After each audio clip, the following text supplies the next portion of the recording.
বাংলাদেশের সব মানুষের মতন এই ফাউন্ডেশনে যারা কাজ করে কেউই চায় না আমাদের কোনো আহত পরিবার অথবা শহীদ পরিবার কোনো রকম হয়রানির শিকার হোক।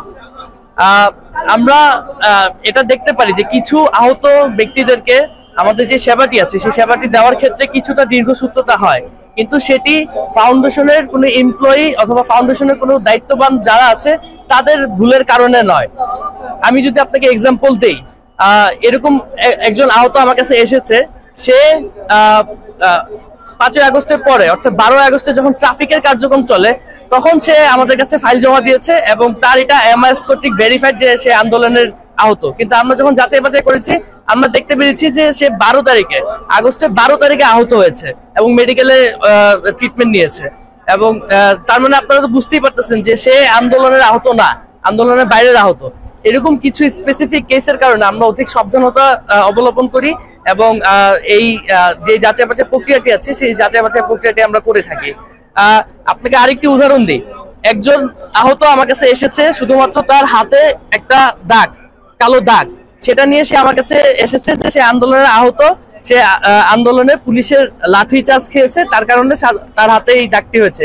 কিন্তু সে কিন্তু তার নর্মাল জীবন সুন্দর মতো পরিচালনা করতে পারছে। আমাদের ফাউন্ডেশনের যে প্রধান লক্ষ্য সেটা হলো যাদের এখন ইমার্জেন্সি ভিত্তিতে যাদের আমাদের সেবাটি প্রয়োজন তাদের কাছে আমরা যত দ্রুত সম্ভব সেবা পৌঁছে দিব। আপনারা এখানে আরো অনেক আহতরা আছে, আমরা কিন্তু কাউকে ডাক দিয়ে নেই, তারা এসেছে এই কথা শুনে এখানে এসেছে, তাদের কাছেও জিজ্ঞাসা করতে পারেন, তারাও আমাদের ফাউন্ডেশন থেকে সেবা নিয়েছে। আমি স্বীকার করছি যে এরকম 1-2 জন আছে যাদের ক্ষেত্রে দীর্ঘসূত্রতা হচ্ছে, সেটি আমরা অধিকত যাচাই বাছাইয়ের জন্য যাতে নিশ্চিত করতে পারি যে তারা এই আন্দোলনের প্রকৃত আহত, সেটার জন্য এই সময়টি প্রয়োজন হচ্ছে। কিন্তু সেটি সবার ক্ষেত্রে নয়, গুটি কয়েকজনকে আপনারা আন্দোলনের আহতদের প্রতিনিধি বানালে সেটি আসলে যারা আন্দোলনে আহত হয়েছে তাদের অমর্যাদা করা হবে। আপনারা ম্যাচ জায়গাতে যান, হসপিটালগুলোতে যান, সেখানে যে জুলাই শহীদ স্মৃতি ফাউন্ডেশনের ব্যাপারে জিজ্ঞাসা করেন, দেখেন তারা কি মতামত করে। যারা ফাউন্ডেশনের সামনে এসে অথবা বিভিন্ন জায়গায় মানববন্ধন করে থাকে তাদের দিকে না তাকিয়ে যে যারা রিয়েল আহত, যারা হসপিটালে এখনো ভর্তি আছে তাদের কাছে যান, তাদের থেকে মতামত নিন, আপনারা সত্যতা যাচাই করতে পারবেন। সার্জিস আলমের সরে যাওয়ার ফলে কি কোনো প্রভাব পড়বে জুলাই স্মৃতি ফাউন্ডেশনে?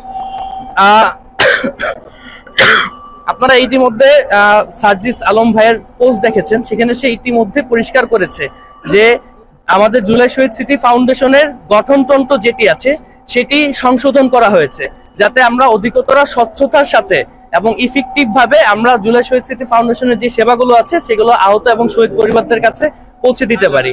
সেই প্রেক্ষিতেই আমাদের গঠনতন্ত্র অনুযায়ী এখন 3টি বডি হয়েছে। একটি হলো গভর্নিং বডি, একটি হলো এক্সিকিউটিভ বডি এবং আরেকটি হলো সাধারণ পরিষদ বডি।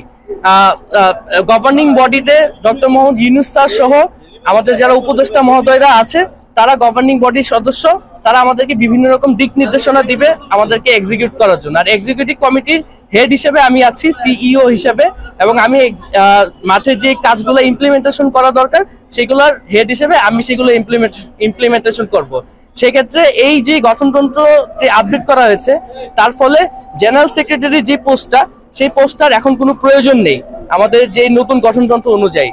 সেই জন্যই সার্জিস ভাই যেহেতু অন্যান্য কাজেও ব্যস্ত আছে, সে নিজের থেকেই বলেছে যে জেনারেল সেক্রেটারি পোস্টে যেহেতু এখানে আর কোনো দরকার নেই, আমাদের ফাউন্ডেশনের কাজকে আরো গতিশীল করার জন্য সে নিজের থেকে বলেছে যে জেনারেল সেক্রেটারি পোস্টের আর কোনো প্রয়োজন নেই, সেক্ষেত্রে সে আর এই ফাউন্ডেশনে থাকবে না।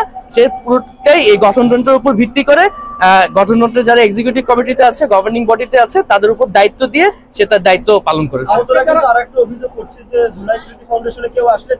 বিভিন্ন আহত ভাই বোনরা আছে যারা বিভিন্ন সময় নানা সময় আমাদের ফাউন্ডেশনে এসেছে বিভিন্ন সেবা প্রাপ্তির লক্ষ্যে, এবং আরো শহীদ পরিবাররা আছে, তাদের সাথে আপনারা যোগাযোগ করতে পারেন। যোগাযোগ করে আপনারা দেখতে পারেন যে আমাদের দিক থেকে কোনো আন্তরিকতার ঘাটতি আছে কিনা।